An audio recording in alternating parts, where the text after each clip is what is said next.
Graças a Deus. Meus irmãos, com alegria eu quero cumprimentá-los com a paz do Senhor. Eu vos saúdo com a paz do Senhor. Por favor, aproveitando que todos estão de pé, vamos fazer leitura de um texto que está no Evangelho de Jesus, segundo escreveu João.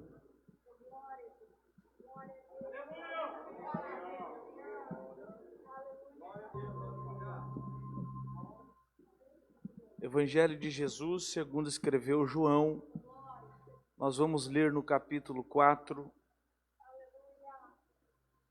alguns versículos a partir do versículo de número 20. Evangelho de Jesus, segundo escreveu João, nós vamos ler no capítulo 4, alguns versículos a partir do versículo 20, o santo texto que servirá de base para a revelação do Espírito ao nosso coração. Está escrito: nossos pais adoraram neste monte, mas vós, os judeus, dizeis que é em Jerusalém o lugar onde se deve adorar. Disse-lhe Jesus: mulher, crê-me, acredite em mim, a hora vem que nem neste monte, nem em Jerusalém adorareis o Pai. Vocês, samaritanos, adoram aquilo que não conhecem. Nós adoramos o que conhecemos, pois a salvação vem dos judeus. Mas vem a hora, e já chegou, em que os verdadeiros adoradores adorarão o Pai em espírito e em verdade, pois o Pai procura tais que assim o adorem. Versículo 24. Deus é espírito, e importa que os que o adorem em espírito e em verdade. Por favor, repita após mim em alto e bom som, por gentileza. Deus é Espírito. Com mais ânimo, diga: Deus é Espírito. E importa que os que o adoram, o adorem em espírito e em verdade. Amém? Obrigado, assente-se.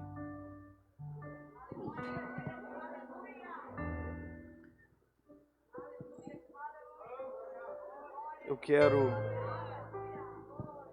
glorificar a Deus pela bênção, pelo privilégio, pela graça, pela dádiva de estar aqui com vocês nesta oportunidade para, na ocasião do 35º Congresso da Almadice, juntos prestarmos ao Senhor o nosso culto racional e para também compartilharmos uma porção da sua bendita e imutável palavra.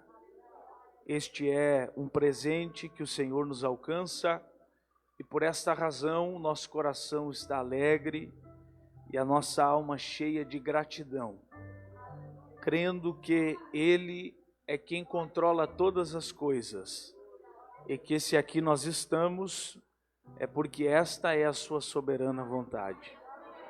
O nosso louvor a Deus, a nossa gratidão e também a nossa oração para que em Cristo o Senhor continue abençoando esta igreja. Deus abençoe cada um dos irmãos, cada uma das irmãs, em especial cada moço, cada moça que aqui tem se esforçado para servi-lo com fidelidade. Deus abençoe. A minha gratidão ao nobre pastor desta igreja, pastor Jairo Nunes, que com a sua família e todo o ministério mais uma vez nos recebe de maneira calorosa, respeitosa, carinhosa. Quero agradecê-lo. Obrigado, pastor. Deus continue lhe honrando, abençoando, fazendo frutífero e próspero seu ministério para a glória do seu nome.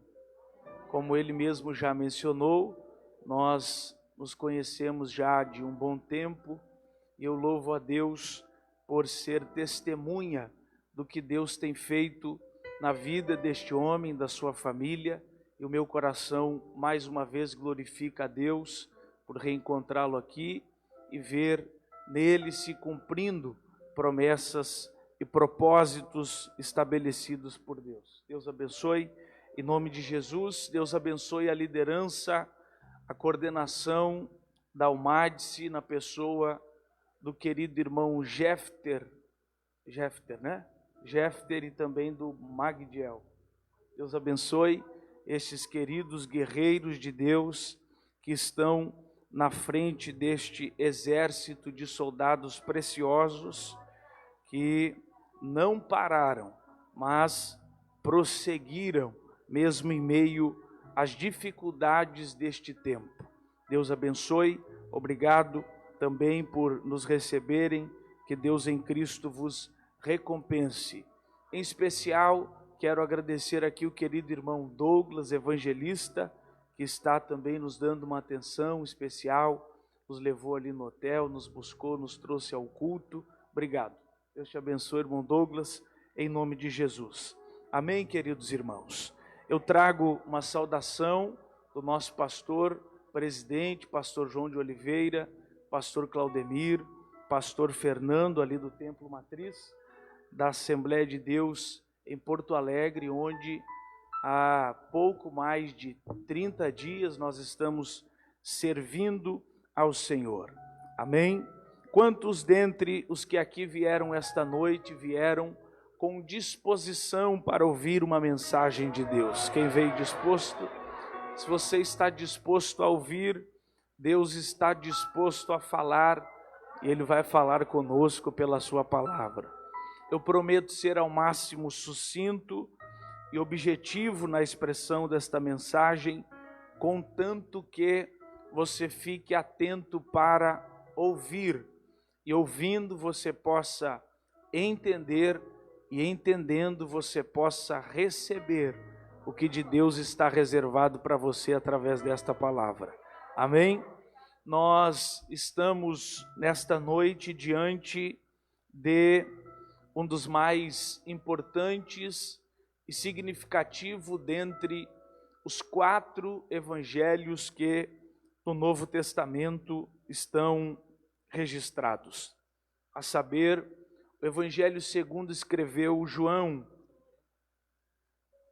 Este evangelho é importante e significativo porque está cheio de características únicas, está cheio de peculiaridades que o tornam diferente e lhe dão um tom de especialidade. A começar pelo próprio propósito pelo qual este evangelho foi escrito. João é diferente porque enquanto Mateus, Marcos e Lucas, ao escreverem sobre Cristo, têm um propósito essencialmente evangelístico, João, ao falar de Cristo, tem um propósito essencialmente doutrinário.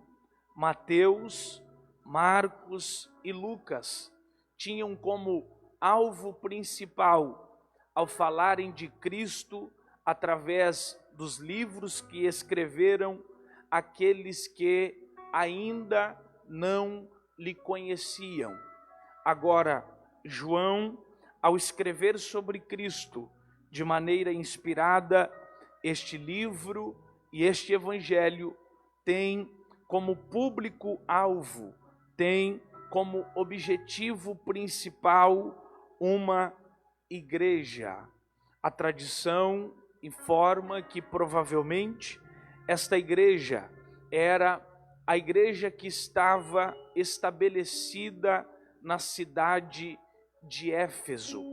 Agora, diante disto, insurge uma questão: por que é que João precisa escrever um livro sobre Jesus para uma igreja. A história diz que naqueles dias a igreja que estava em Éfeso vinha enfrentando muitas dificuldades, e dentre as dificuldades que aquela igreja enfrentava estavam os falsos mestres, os falsos pregadores, os falsos ensinadores que, com suas ideologias, com suas filosofias, começaram a implantar dúvidas importantes no coração e no entendimento dos irmãos daquela igreja, de forma que depois de ouvirem por várias vezes, repetidas vezes, as mensagens, as pregações, os ensinos disseminados por estes falsos profetas, por estes falsos pregadores, alguns irmãos agora se questionavam consigo mesmos e também entre si: será que Jesus realmente é o Filho de Deus? Será que Jesus verdadeiramente é o Filho enviado do céu por Deus? E João, cheio do Espírito Santo e direcionado também pelo Espírito Santo, escreveu este livro, este evangelho para esta igreja, a fim de no seio dela, a fim de no coração dela, consolidar de uma vez por todas a verdade de que Jesus é o Filho de Deus. Quantos creem que Ele é o Filho de Deus? João é diferente, João é distinto. Por quê? Porque João não está preocupado em mostrar o poder miraculoso do Cristo. Ao falar de Cristo, João não está preocupado em provar aquilo que Jesus pode fazer. Por quê? Porque o que Jesus pode fazer já estava mais do que provado e mostrado nos evangelhos escritos por Mateus, Marcos e Lucas, que se ocuparam com a descrição de muitos milagres. João não está focado nisto.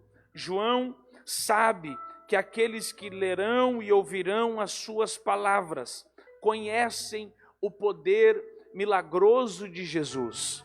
Por isso, no seu evangelho existem registrados tão poucos milagres, pois o propósito deste evangelista é falar, é mostrar, é revelar quem Jesus é.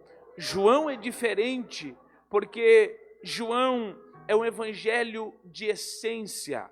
João é um evangelho essencial. É um evangelho de uma revelação única. É o evangelho de uma revelação singular sobre a pessoa de Jesus. O relacionamento que João desenvolveu com o amado Mestre lhe proporcionou ter uma visão sobre ele que os outros não tinham. Lhe proporcionou ter uma revelação sobre ele que os outros não tinham. João é tão essencial, é tão profundo, que veja, Mateus inicia o seu evangelho falando, mostrando, narrando, contando, demonstrando a linhagem do Cristo, a descendência do Cristo. Para quê? Para comprovar aqueles que ouviriam as palavras registradas por ele, para comprovar aqueles que teriam acesso às palavras registradas por ele, a origem sanguínea e terrena do Cristo. Lucas também iniciou o seu evangelho desenvolvendo uma genealogia para provar e comprovar a origem sanguínea e terrena do Cristo. Agora João é tão profundo e essencial que ele inicia o seu evangelho falando da verdadeira origem de Cristo, usando as seguintes palavras: no princípio era o Verbo, e o Verbo estava com Deus, e o Verbo era Deus. Ele estava no princípio com Deus, e todas as coisas foram feitas por meio dele, e nada do que foi feito sem ele existiria. Nele estava a vida, e a vida era a luz dos homens. Isto é, João revelando a origem essencial do Cristo. Isto é, João mostrando de onde de fato Jesus veio. Eu particularmente sou apaixonado por este evangelho. João é único, João é diferente. Ele fala coisas sobre Cristo que ninguém falou. Ele revela coisas e aspectos sobre Cristo que ninguém revelou.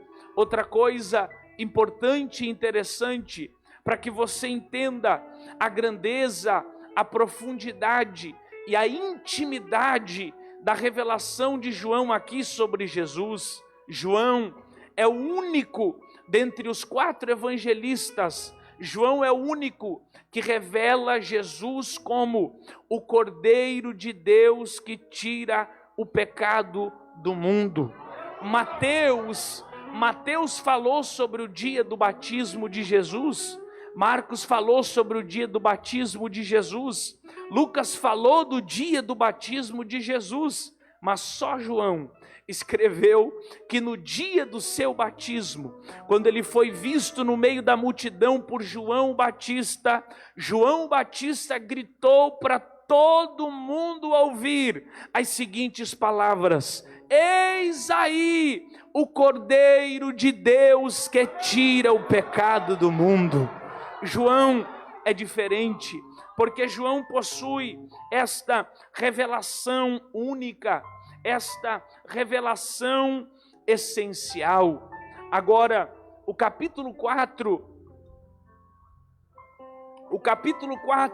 do seu livro, o capítulo no qual nós fizemos menção e leitura de alguns versículos, merece também a nossa cuidadosa observação, porque é um capítulo que guarda, é um capítulo que carrega sobre si a responsabilidade de mostrar um encontro único registrado por João, um encontro que Jesus Cristo teve, sim, nas regiões de Samaria, em um vilarejo chamado Sicar, à beira de um poço, com uma mulher. A Bíblia não diz o nome dela, apenas refere-se a ela como uma mulher samaritana, e nós sabemos que Jesus vinha de um trajeto,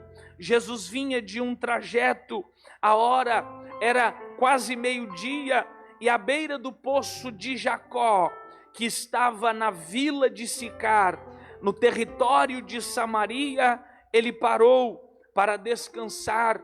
Enquanto ele parou para descansar, os seus discípulos decidiram ir ao centro do vilarejo para buscar alimentos com os quais eles pudessem se fortalecer a fim de prosseguirem a sua jornada. É nesse interim, é nesse meio tempo que este encontro extraordinário acontece. Sim, Jesus está ali. A mulher aparece para buscar água. E quando ela aparece para buscar água, Jesus abre um diálogo com ela, com um pedido de água. Ele diz: mulher, dá-me de beber. A princípio, ela responde Jesus de maneira, eu diria até ríspida e grosseira, imaginando que Jesus é um homem qualquer, imaginando que a conversa que Jesus está querendo ter com ela na abertura daquele diálogo é uma conversa sem fundamento, é uma conversa sem um propósito definido. Mas apesar da sua ríspida resposta, o diálogo se desenvolve, e conforme o diálogo se desenvolve, as escamas dos seus olhos vão caindo, e ela começa a enxergar Cristo de maneira diferente, ela começa a ver Cristo de forma diferente, ela entende que ele não é um homem comum, ela entende que ele não é um homem qualquer, mas antes de vê-lo como Cristo, ela o vê como profeta, e é nesse ponto que o texto que lemos se encontra, no ponto em que ela deixa de ver Jesus como um homem qualquer, e começa a vê-lo como um profeta. Quando ela entende que ele é um profeta, quando ela o vê como um profeta, ela aproveita para tirar com ele alguns esclarecimentos. Ela diz assim, no versículo 19, que antecede o primeiro versículo que lemos: Senhor, eu vejo que tu és profeta. E a partir daí, ela vai aproveitar esta visão que tem dele, para tirar dele alguns esclarecimentos. Ela diz: já que o Senhor é profeta, eu gostaria de aproveitar essa conversa que estamos tendo, para saber da sua opinião. Sobre o que? Nossos pais samaritanos dizem que o lugar onde se deve adorar a Deus é aqui, em Samaria, no alto do Monte Gerizim, onde nós até erguemos um templo para Deus. Vocês judeus dizem que o lugar onde se deve adorar é em Jerusalém, no templo que está edificado lá. O Senhor não é um homem qualquer, o Senhor é um profeta, e eu gostaria de saber o que o Senhor pensa sobre isto. Qual é o lugar onde Deus recebe o culto que se faz? Qual é o tipo de adoração que Deus recebe? Qual é o tipo de adorador para o qual está o agrado de Deus? Para o qual está o olhar de Deus? Responda aí. E aqui João vai registrar esta revelação única que Jesus faz sobre a verdadeira adoração. Aqui Jesus vai ensinar esta mulher, Jesus vai mostrar esta mulher a partir não de algo que lhe contaram, não de algo que lhe ensinaram. O que Jesus vai mostrar a ela é a partir do seu conhecimento sobre o lado de dentro do céu, do seu conhecimento sobre aquilo que acontece diante do trono de Deus.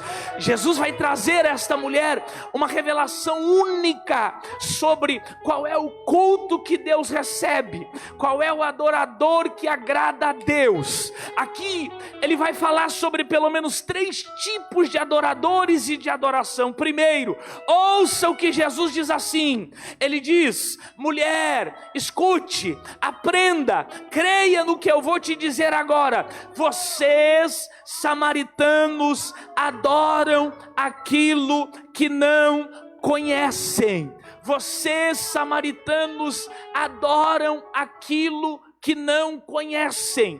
Esta é a primeira adoração sobre a qual Jesus está falando com a samaritana. Este é o primeiro tipo de adorador sobre o qual Jesus está falando com a samaritana. Ele aponta para ela e diz assim: você e o seu povo, vocês adoram aquilo que não conhecem. A adoração de vocês é uma adoração inválida, é uma adoração esquisita, é uma adoração estranha, porque vocês adoram aquilo que não conhecem. Eu confesso que esta palavra de Cristo me intriga, esta palavra de Cristo me faz pensar, porque de fato é estranho alguém adorar aquilo que não conhece, é estranho alguém prestar cultos àquilo que não conhecem. O que é que Jesus está falando aqui? Por que Jesus está classificando a adoração feita pela mulher e pelos samaritanos Jesus como uma adoração tão estranha, como uma adoração para aquilo que eles não conheciam. O que está na essência desta palavra de Jesus? Eu vou lhe dizer, é muito simples. Quando Jesus diz à mulher que eles adoram, que os samaritanos, incluindo ela, adoram aquilo que não conhecem, Jesus está falando de relacionamento. Conhecimento aqui não diz respeito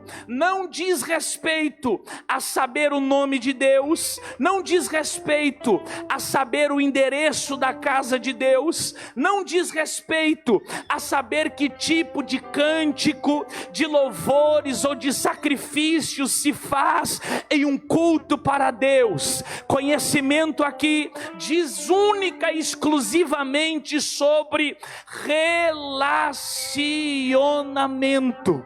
Quando Jesus diz para a mulher: vocês têm uma adoração estranha porque vocês adoram aquilo que não conhecem, de maneira traduzida, Jesus está dizendo assim: vocês batem no peito dizendo que adoram a Deus, vocês até têm um templo erguido para Deus, vocês cantam para Deus, vocês sacrificam para Deus, mas a verdade é que vocês estão distantes de Deus.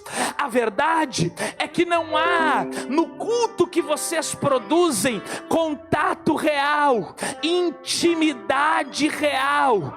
Os samaritanos diziam: nós louvamos a Deus, nós adoramos a Deus. Os samaritanos cantavam, sacrificavam e tocavam para Deus, mas estavam afastados dele, estavam distanciados dele, porque a sua adoração se limitava ao momento do culto, se limitava ao momento da liturgia, se limitava àquele encontro que acontecia naquele lugar consagrado.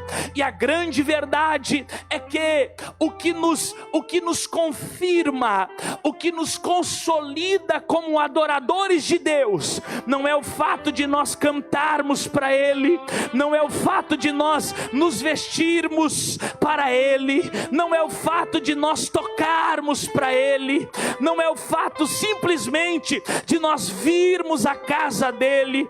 O que nos consolida, o que nos confirma como adoradores de Deus de fato, é o tipo de relacionamento que nós mantemos com Ele, é o tipo de relacionamento que nós desenvolvemos com Ele. E quando eu falo de relacionamento, eu falo de um dos graves e grandes problemas da nossa geração. A nossa geração é uma geração que tem dificuldade com relacionamento, principalmente quando o relacionamento é sério. A nossa geração é uma geração que foge de relacionamentos sérios, é uma geração que foge de compromissos, é uma geração que foge de comprometimentos, é uma geração que tem medo de colocar uma aliança no dedo e se comprometer dentro de um relacionamento. Sim, mas Deus nos trouxe aqui nesta noite de sábado, no 35º Congresso da UMADIS. Deus nos trouxe aqui para nos fechar dentro da sua sala, para nos trancar dentro da sua sala e na sua sala de comunhão, na sua sala de intimidade, na sua sala de relacionamento. Ele está nos dando um ultimato. Na sua sala de comunhão, na sua sala de intimidade, Ele está nos dando um ultimato. Ele está dizendo: daqui para frente a coisa precisa mudar, daqui para frente a coisa precisa ficar séria, daqui para frente eu quero um compromisso sério contigo. Chega, ei! Deus está dizendo hoje: chega de encontrar comigo só de vez em quando, chega de encontrar comigo só no congresso, só no culto, só na festa. Eu quero pôr uma aliança no teu dedo, eu quero andar contigo 24 horas, eu quero saber tudo ao ao teu respeito. Agora insurge uma questão: quem tem coragem para assumir um compromisso sério com Ele? Quem tem coragem, oh glória a Deus, quem tem coragem para dizer sim para Ele, quem tem coragem para dizer sim para Ele, quem tem coragem para se entregar totalmente em um relacionamento com Ele, para caminhar com Ele, para andar com Ele, para viver com Ele, para não se separar. Quem tem coragem? Quem tem coragem, oh glória a Deus, oh glória a Deus. Levante as mãos, levante as mãos, levante as mãos, e com as mãos erguidas faça uma oração sincera. Com as mãos erguidas faça uma oração sincera e se comprometa.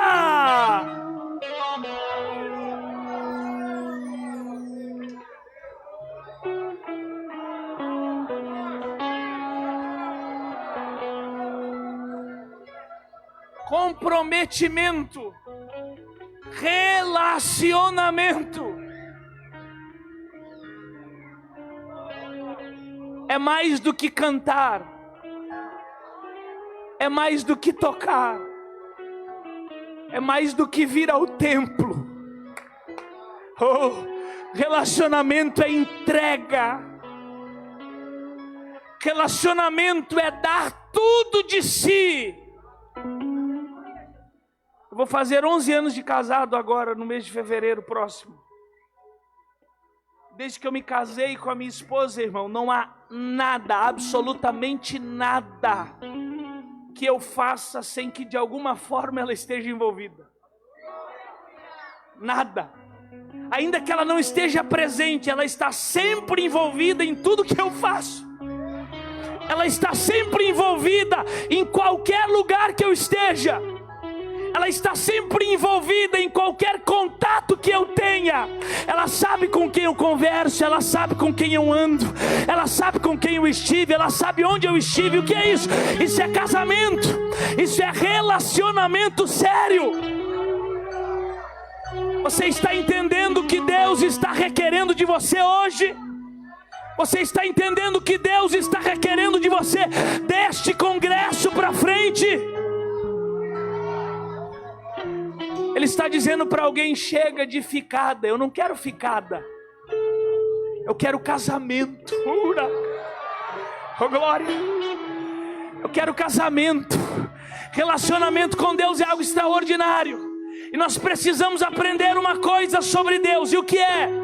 Quanto ao seu amor, Deus nos ama incondicionalmente.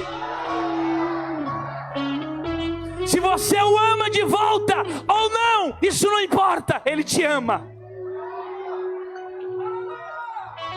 Agora, quando se trata de relacionamento, a coisa muda. Porque a partir do momento que você diz sim para Deus, Ele coloca uma aliança no teu dedo. Saiba de uma coisa: Ele não vai aceitar menos do que tudo.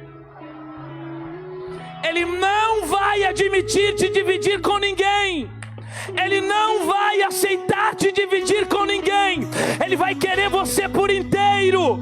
Ele vai querer você por inteira. Ele vai querer você por completo. Ele vai querer você para sempre. Eu ouço a voz do Espírito de Deus chamando Almadice nesta noite. Eu ouço a voz do Espírito de Deus chamando Almadice nesta noite. Eu ouço a voz do Espírito de Deus chamando a AD Encharqueadas esta noite. Deus está dizendo: eu quero relacionamento, eu quero profundidade, eu quero intimidade.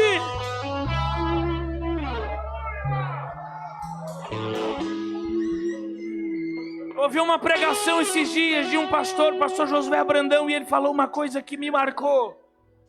Ele disse assim: Deus nos trancou dentro de casa nessa pandemia.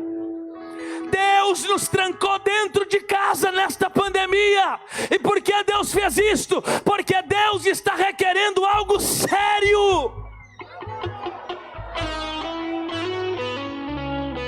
A igreja brasileira vinha passando por uma fase de muita mordomia, de um mundo de facilidades. Estava muito fácil ser crente, estava muito bom ser crente. Vinha ao culto uma vez por semana, sem compromisso nenhum, sem comprometimento nenhum. Quando vinha, quando dava, vinha, quando não dava, não vinha. Aí Deus nos fechou na sala da comunhão, aí Deus nos fechou na sala da intimidade e nos estabeleceu uma proposição. Disse: e aí, como vai ser? Vai continuar nesse chove não molha, só dando umas olhadinhas para mim, umas piscadinhas, me encontrando de vez em quando? Oh, aleluia! Oh, aleluia! Ou vai me abraçar, ou vai deixar eu te envolver por completo, ou vai deixar eu te tomar, vai deixar eu saber tudo ao teu respeito, você por inteiro. Levante a sua mão, porque é uma onda do Espírito passando sobre nós nesta noite, e Deus está nos tomando por inteiro.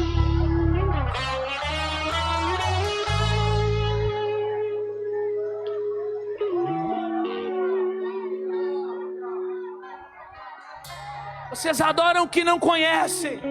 Vocês estão cantando, estão tocando, estão indo ao templo, mas não basta isso, não é só isso.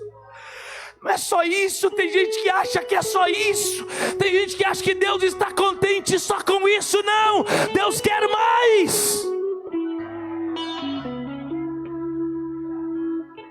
Depois Jesus diz assim: nós adoramos o que conhecemos. Vocês adoram o que não conhecem. Nós, o que conhecemos. Uau! Parece perfeito, não é? Vocês adoram o que não conhecem. Nós, o que conhecemos. Ele acrescenta: porque a salvação vem dos judeus. Parece perfeito se não fosse por um mas. Vocês adoram o que não conhecem. Nós adoramos o que conhecemos, porque a salvação vem dos judeus. Mas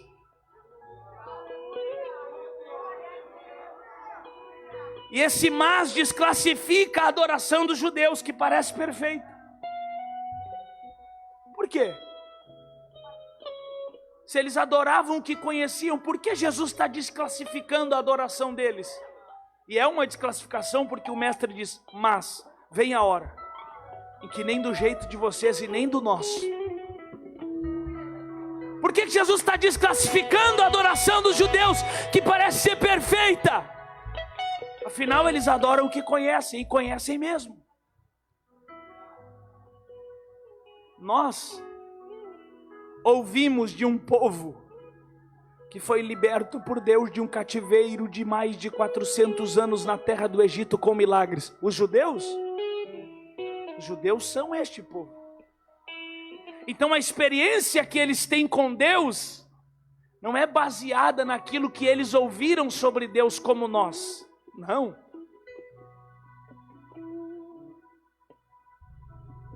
A experiência que eles têm com Deus é uma experiência prática, vívida. Nós ouvimos, cremos e também experimentamos alguma coisa, mas a experiência deles é mais profunda. Então eles adoram o que conhecem profundamente. Mas por que Jesus está desclassificando a adoração deles? Liturgicamente a adoração dos judeus era perfeita.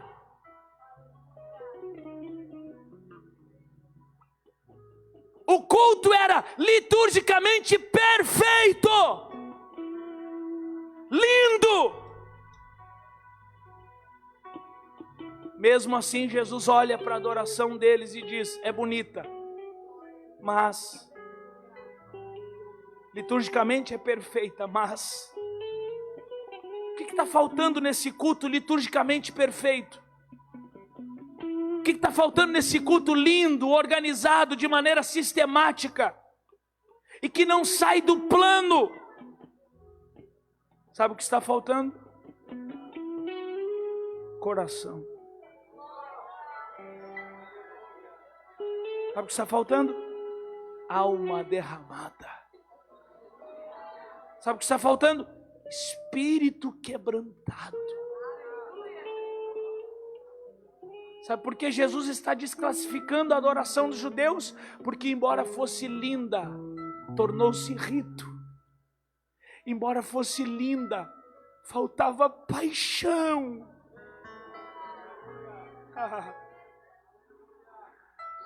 Faltava desespero. Oh, e não tem nada mais lindo do que um culto apaixonado. Não tem nada mais lindo do que um culto desesperado. Pode não ser muito lindo, mas aquilo te toca quando você vê um crente desesperado adorando. Um crente apaixonado, clamando, bendizendo, exaltando.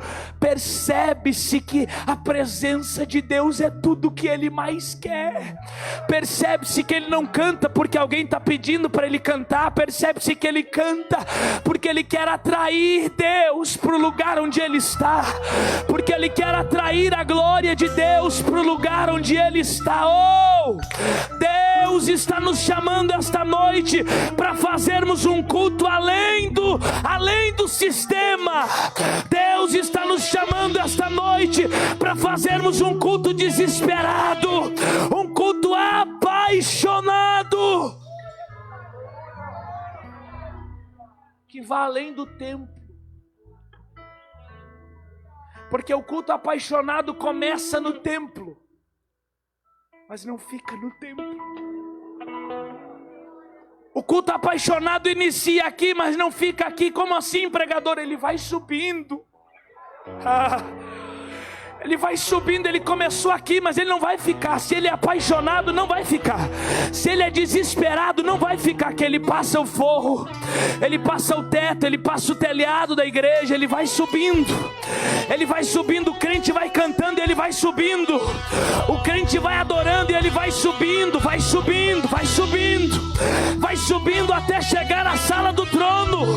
Vai subindo até cheirar as narinas de Deus como um incenso de cheiro perfumado e maravilhoso. Eu te convido a tirar o culto do templo. Eu te convido a tirar o culto do templo. Eu te convido a tirar o culto do templo, a tirar o culto da terra e a subir a sua adoração hoje até o trono de Deus. Quem quer, erga as mãos. Quem quer, erga as mãos. Erga as mãos, abra a boca. Erga as mãos, abra a boca, não só a boca. Abra o coração também, vai. Abra o coração também, vai. Abra a boca, abra o coração. Derrama a alma.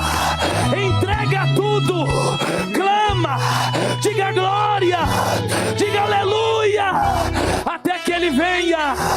Até que Ele venha. Até que Ele encha o ambiente.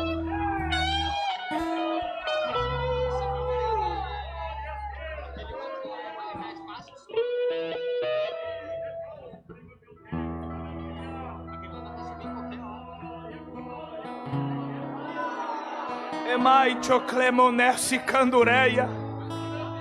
É como a narrasumi candioleme galabás. Pacatubi neve seminoble anduria. Anuri cala sobre calahaya mandurubi vili desse. Aplicantubinante a socalama. O que está acontecendo conosco?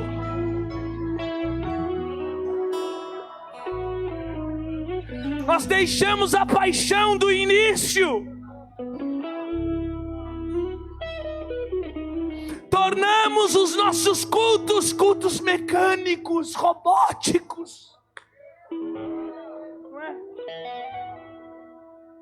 Nós não temos mais capacidade de erguer as mãos por vontade própria. Nós não temos mais isso, está nos faltando paixão.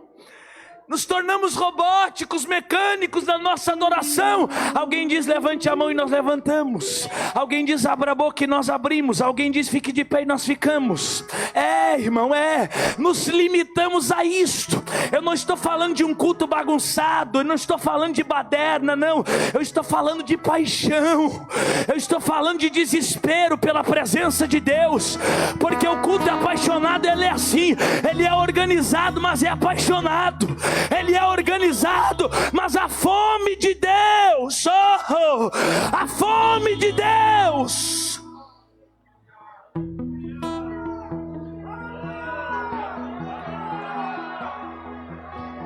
Fome. Se eu estou com fome de Deus, eu não aceito sair do templo ou do culto sem a presença. Sem a glória, sem um encontro, sem uma experiência, sem a voz, sem a palavra dele em mim.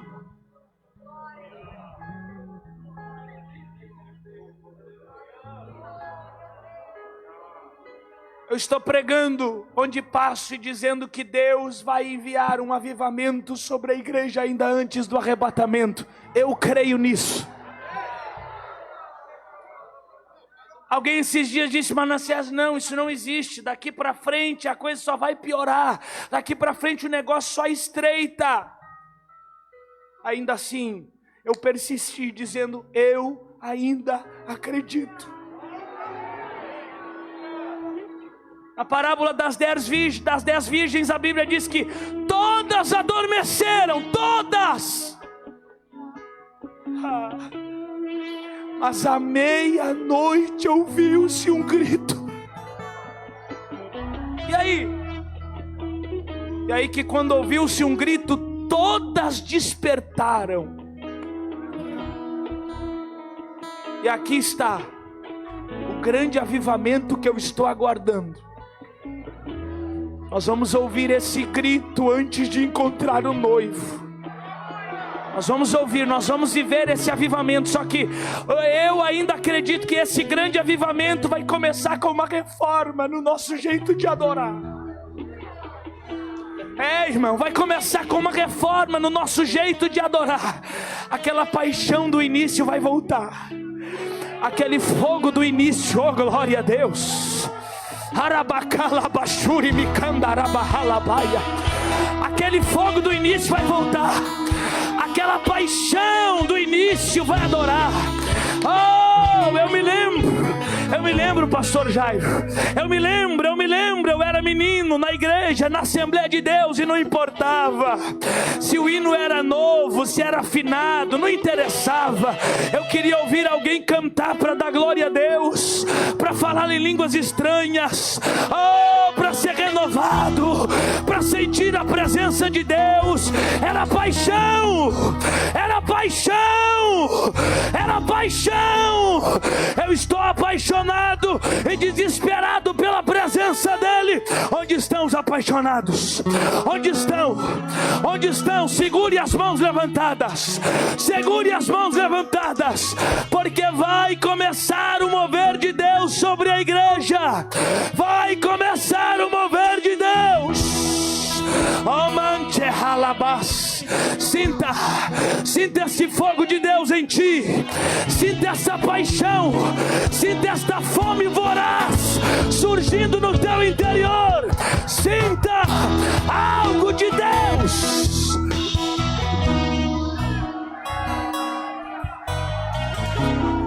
Está acontecendo, está acontecendo, está acontecendo, está acontecendo, está acontecendo. Está acontecendo. Eu vejo nas redes sociais alguém está se levantando com fome de Deus. Eu vejo nas igrejas por onde passo alguém está se levantando com fome de Deus. Eu vejo nas ruas alguém está se levantando com fome de Deus. Com fome de Deus.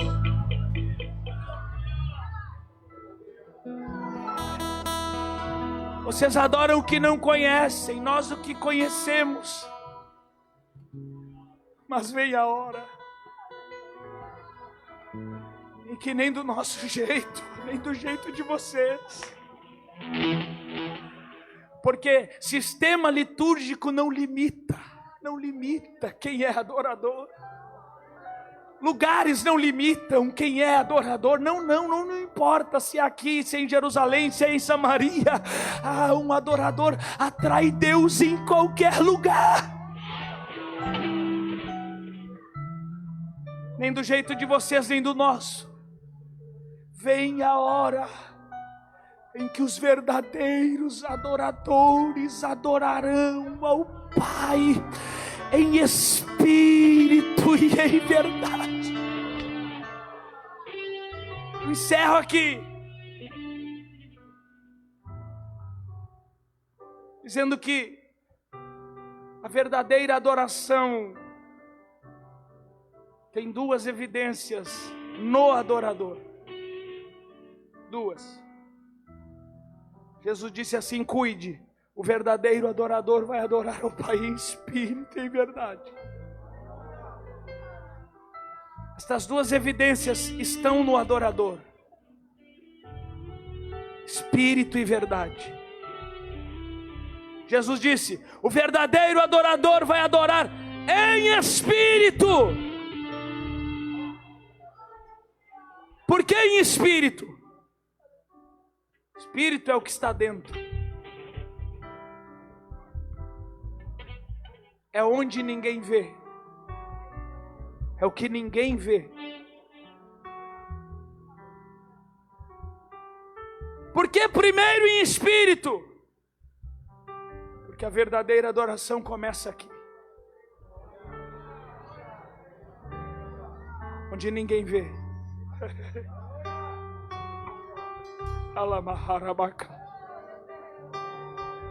É no íntimo,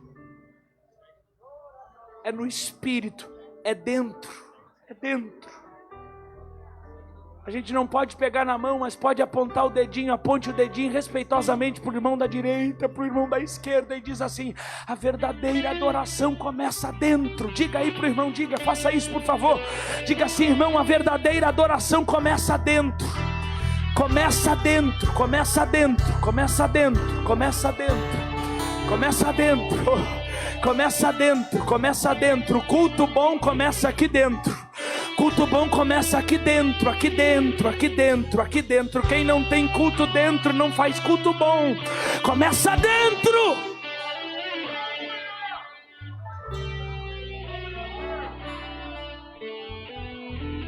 Começa dentro.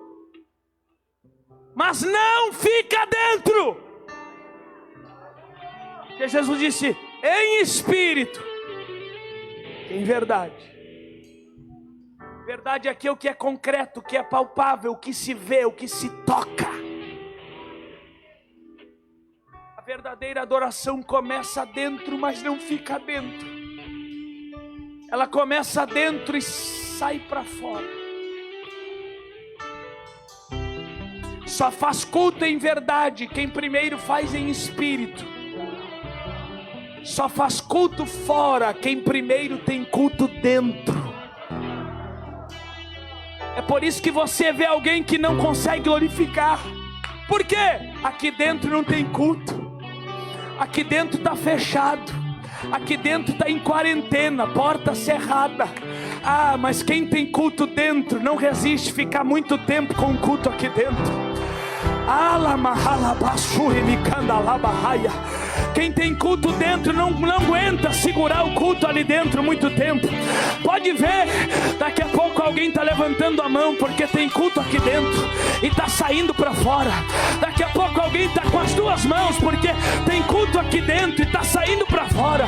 Daqui a pouco alguém está gritando glória, alguém está gritando aleluia, porque aqui dentro, quem tem culto dentro, quem tem culto dentro, quem tem culto dentro, quem tem culto dentro, quem tem culto dentro, começa a botar o culto para fora, vai. Quem tem culto dentro, põe para fora. Quem tem culto dentro, põe para fora. Quem tem glória a Deus dentro, põe o glória a Deus para fora. Quem tem aleluia dentro, põe para fora. Quem tem culto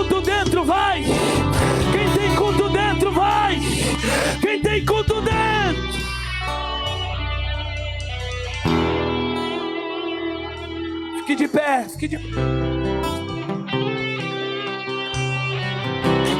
Ura mahala bakala bashuri mikandara mahala bai. Uri mikanchore mahala bakala bashora bakala bas. Oh, eu vejo que alguém já está botando o culto para fora. Alguém já não suporta mais segurar o culto aqui dentro. Alanchumi nesse akandala mahala bai. Uri mikanchomene kalabashuri mikanda. Meu Deus, aleluia, aleluia. Eu estou sentindo uma dimensão poderosa de Deus aqui nesse lugar.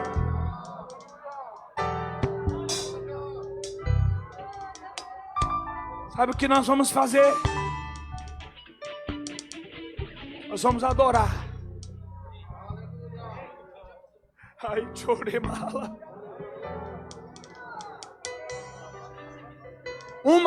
Aprenda. Uma das definições bíblicas, principalmente no Antigo Testamento, para adorar ou louvar a Deus é atirar para cima.